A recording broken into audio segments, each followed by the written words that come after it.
మోకాళ్ళ నొప్పులు, disc problems లాంటి అన్ని సమస్యలకు సంప్రదించండి Homeocare international world class homeopathy 9001175550. బీసీలకు చట్టసభల్లో రిజర్వేషన్లు కావాలని, బీసీలకు 76 సంవత్సరాల తర్వాత కూడా ఈ దేశంలో న్యాయం జరగడం లేదు. ఏ రంగంలో కూడా ఈ దేశం లోపల బీసీలకు చిన్న చూపు చూస్తున్నారు. ప్రత్యేకంగా కుర్మ కులాన్ని కూడా చాలా వెనుకబడి ఉన్నది. దీని అభివృద్ధికి ఈరోజు శ్రీనివాస్ నాయకత్వం లోపల కుర్మ సంఘం నాయకులందరినీ, దేశంలో ఉన్న అందరి నాయకులను, గుజరాత్, కాశ్మీర్, మధ్యప్రదేశ్, ఉత్తరప్రదేశ్, కర్ణాటక, గోవా, అన్ని రాష్ట్రాలు, ఛత్తీస్గఢ్, అన్ని రాష్ట్రాల నుంచి ఈ గొర్రెకాపల సంఘాల నాయకుల నుంచి ఎంపీలను, మాజీ ముఖ్యమంత్రులను, మాజీ మంత్రులను పిలిపించి ఈ కులాన్ని చైతన్యం చేయాలనేది. ఈ కుర్మలు కూడా బీసీలో ఒక వర్గం, ఒక కులం. కుర్మ కులంతో పాటు బీసీలో ఉన్న అన్ని కులాలను కూడా అభివృద్ధి చేయాలి. ఈ ఇటీవలనే ప్రధానమంత్రిని, కేంద్ర ప్రభుత్వాన్ని నిలదీశారు. 76 ఏళ్ల తర్వాత కూడా బీసీ కులాలను అభివృద్ధి చేయాలని చెప్పి ఆగస్టు 6, 7 చలో ఢిల్లీ ప్రోగ్రాం పెట్టినాం. రాజ్యాంగాన్ని సవరించి చట్టసభల్లో బీసీలకు, అసెంబ్లీ పార్లమెంట్ ఎన్నికల్లో బీసీలకు 50% రిజర్వేషన్లు పెట్టాలి.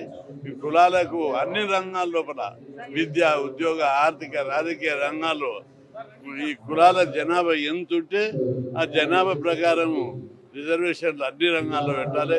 విద్యా ఉద్యోగ రంగాల లోపల రిజర్వేషన్లను 27% నుంచి 50% పెంచాలి. అదేవిధంగా పంచాయతీరాజ్ రిజర్వేషన్లకు అడుగున సుప్రీంకోర్టు అడ్డు తగులుతుంది. కాబట్టి రాజ్యాంగాన్ని సవరించి లోకల్ బాడీ రిజర్వేషన్లు 56% పెంచాలి. అదేవిధంగా అన్ని రంగాల లోపల, ప్రత్యేకంగా విద్యారంగం లోపల జాతీయ స్థాయిలో స్కాలర్షిప్లు లేవు, ఫీజులు లేవు, హాస్టల్ లేవు, ఫీజు రియంబర్స్మెంట్ లేదు. ఈ స్కీములన్నీ కూడా, స్కాలర్షిప్లు లేవు. ఈ స్కీములు అన్నీ జాతీయ స్థాయిలో పెట్టి పేద కులాలైనటువంటి బీసీలకు విద్యారంగంలో అభివృద్ధి చేయాలని చెప్పి నేను కేంద్ర ప్రభుత్వం మీద ఒత్తిడి ఇస్తున్నా.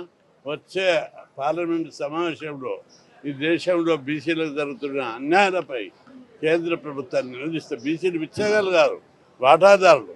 అన్ని ఓట్లు వేస్తున్నాం, మీకు అధికారం ఇస్తున్నాం, కష్టపడి సంపద సృష్టిస్తున్నాం, అందులో వాటా లేదు.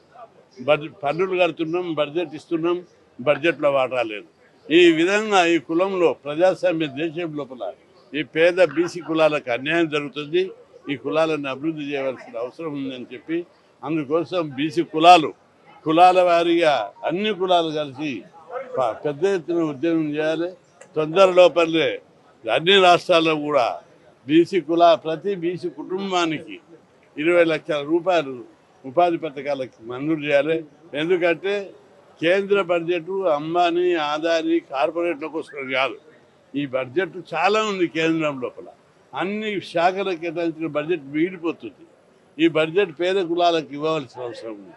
ఈ దేశం అభివృద్ధి చెందుతుందంటే కార్పొరేట్ల అభివృద్ధి కాదు, పేద కులాల అభివృద్ధి కావాలి.